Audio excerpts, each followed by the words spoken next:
ونستعينه ونستغفره ونؤمن به ونتوكل عليه ونعوذ بالله من شرور أنفسنا ومن سيئات أعمالنا. اللهم صل على محمد وعلى آل سيدنا محمد وأصحاب سيدنا ومولانا محمد وبارک وسلم صلی علیہ.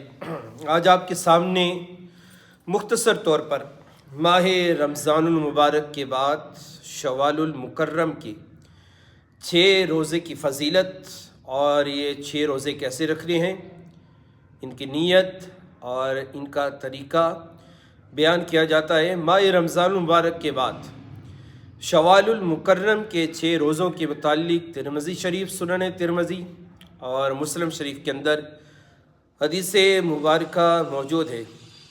فمن صام رمضان ثم عتبہ 6 من شوال کان کصیام الدہر او کما قال علیہ الصلاۃ والسلام.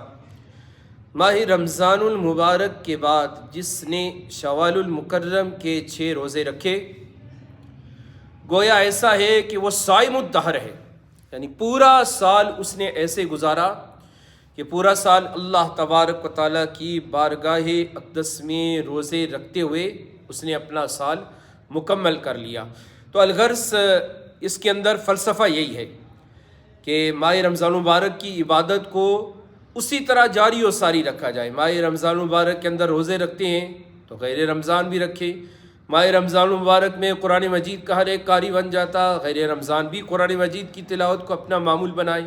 غیر رمضان آپ صدقات و خیرات و زکوٰۃ ادا کرتے، غیر رمضان بھی اسی طرح زکوٰۃ و صدقات خیرات ادا کرتے رہیے. الغرض جس طرح آپ کی شب و روز رمضان مبارک میں گزرے، اسی طرح اپنے شب و روز غیر رمضان بھی گزارنے کی کوشش کریں اور یہ عبادت کہیں بھول نہ جائے، کہیں چھوٹ نہ جائے. تو جیسے حضور علیہ الصلوۃ والسلام ہر پیر کا، ہر جمعرات کا روزہ رکھتے، اسی طرح یوم بیت 13، 14، 15 ان کے روزے رکھتے اور دیگر نوافل روزے.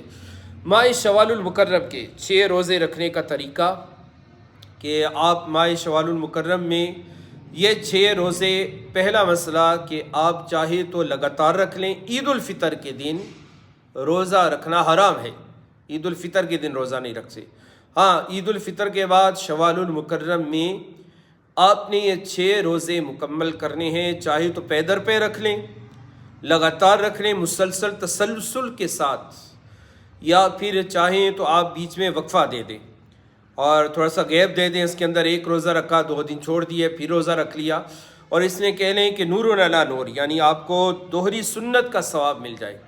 وہ یہ ہے کہ جیسے حضور علیہ الصلوۃ والسلام ہر ہفتے کو پیر اور جمعرات کا روزہ رکھتے تھے، تو وہ روزہ پیر اور جمعرات کو مقرر کر لیں تو آپ کے یہ روزے مکمل ہو جائیں گے. یا 13، 14 اور 15 یہ 3 روزے رکھ لیں، اس کے ساتھ 3 روزے اور لگاتار ملا لیں یا وقفہ دے کے رکھ لیں.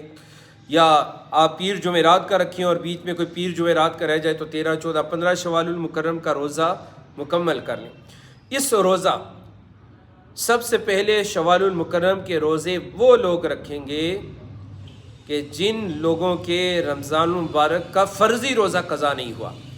وہ مائی بہنیں، عورتیں عوارض نسوانی کی وجہ سے جن کے رمضان المبارک کے روزے رہ گئے، مسافر ہونے کی وجہ سے، بیمار ہونے کی وجہ سے جن مردوں کے روزے رہ گئے، سب سے پہلے وہ اپنے فرض کی روزے کی 1 روزے کے بدلے میں 1 قضا کریں گے. یہ ان کے اوپر ہے. پہلے وہ فرضی قضا مکمل کریں گے، اس کے بعد پھر نفلی روزے رکھیں گے. ان روزوں کی نیت، جس طرح رمضان مبارک میں آپ سحری کو اٹھتے ہیں سحری کرنے کے لیے، تو شوال المکرم میں بھی جب سحری کے لیے آپ اٹھیں گے تو یہ آپ کے روزے کی نیت ہوگی. اور اسی طرح اگر کسی نے رات کو نیت کر لی کہ صبح روزہ رکھنا ہے اور آنکھ نہیں بھی کھلی، سحری لازم نہیں ہے، ایک سنت ہے، ثواب ہے، اور آنکھ اس وقت کھلی جب فجر کا وقت داخل ہو چکا تھا، تو اس صورت میں اگر وہ روزے کو برقرار رکھتا ہے کہ میں نے نیت کر لی تھی میرا روزہ ہے، تو اس کا روزہ ہو جائے گا. دوسرا مسئلے میں یہ خیال رکھیں کہ اذان کا تعلق سحری کے ساتھ نہیں ہے.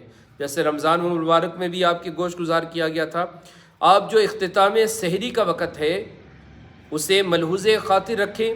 بالفرض اختتام سحری کا وقت کیا ہے؟ 5:25 ہے، تو 5 منٹ پہلے اپنے سحری کو مکمل کر لیں. کیونکہ رمضان کے بعد عمومی یہ ہوتا ہے کہ تمام مساجد میں نماز کا وقت فجر داخل ہوتے ساتھ نہیں ہوتا جس طرح رمضان مبارک میں ہوتا ہے. تو کوئی 15 منٹ بعد اذان دے رہا ہے، کوئی آدھے گھنٹے بعد اذان دے رہا ہے، کوئی فجر کا وقت داخل ہوتے ساتھ 10 منٹ بعد اذان دے رہا ہے، تو آپ نے اذان کو نہیں محلے کی اذان کے اوپر سحری کو موقوف کرنا، بلکہ آپ صبح صادق کا وقت نوٹ کر لیں اختتام تہجد کا، اور اس سے پہلے اپنی سحری کو آپ مکمل کر لیں اس طرح۔ اور اگر سحری نہیں بھی کی تو پھر بھی آپ کا شوال المکرم کا یہ روزہ ہو جائے گا۔ اسی روزے کو طلوع صبح صادق سے لے کر غروب آفتاب تک اس نفلی روزے کو آپ مکمل کریں اس فضیلت کو پانے کے لیے کہ جس نے رمضان المبارک کے ساتھ 6 روزے رکھے۔ فلسفہ کیا ہے؟ من جاء بالحسنۃ فلہ عشر امثالھا ومن جاء بالسیئۃ فلا یجزی الا مثلھا وہم لا یظلمون۔ فلسفہ یہ ہے من جاء بالحسنۃ فلہ عشر امثالھا، جو ایک نیکی کرے گا اللہ رب العزت 10 نیکیوں کا ثواب عطا فرمائے گا۔ تو بحمدہ تعالیٰ 30 روزے رکھے، آپ کو 300 روزوں کا ثواب مل گیا۔ اب رہ گئے سال کے 60 دن، تو ایک روزہ رکھیں گے تو 10 روزوں کا ثواب، 30 روزے رکھے تو 300 روزوں کا ثواب۔ اب جو 60 دن رہ گئے ہیں تو ہم یہ 6 روزے رکھیں گے تو ہمیں 60 روزوں کا ثواب مل جائے گا، اور سال کے دن 360۔ تو اس طریقے سے اس فضیلت کو ہم پالے میں کانا کا صیام الدار، گویا ایسا کہ اس نے پورا سال روزوں کی حالت کے اندر گزارا۔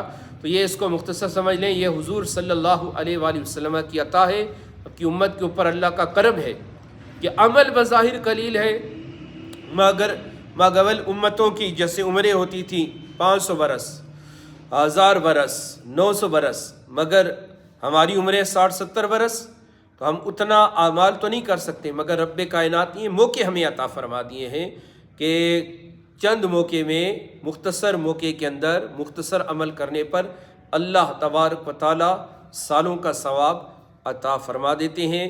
اس فضیلت کو نہ چھوڑیں، اور ماہ رمضان مبارک کی باتوں کا تسلسل رکھتے ہوئے شوال المکرم میں آپ ان 6 روزوں کی تکمیل کریں، تو اللہ تبارک و تعالی انشاءاللہ تعالی اس سنت پر عمل کی طفیل اللہ تبارک و تعالی مزید نفلی روزے رکھنے کی بھی توفیق عطا فرمائے گا۔ اس کے ساتھ دعائے اللہ تبارک و تعالی رمضان المبارک کی طرح قرآن مجید بھی پڑھنے کی، نفلی عبادتیں کرنے کی، صدقات و خیرات، اخوت، محبت، سخاوت کی اللہ تبارک و تعالی حضور علیہ الصلوۃ والسلام کی ہر سنت پر عمل کی رب کائنات ہمیں توفیق نصیب فرمائے۔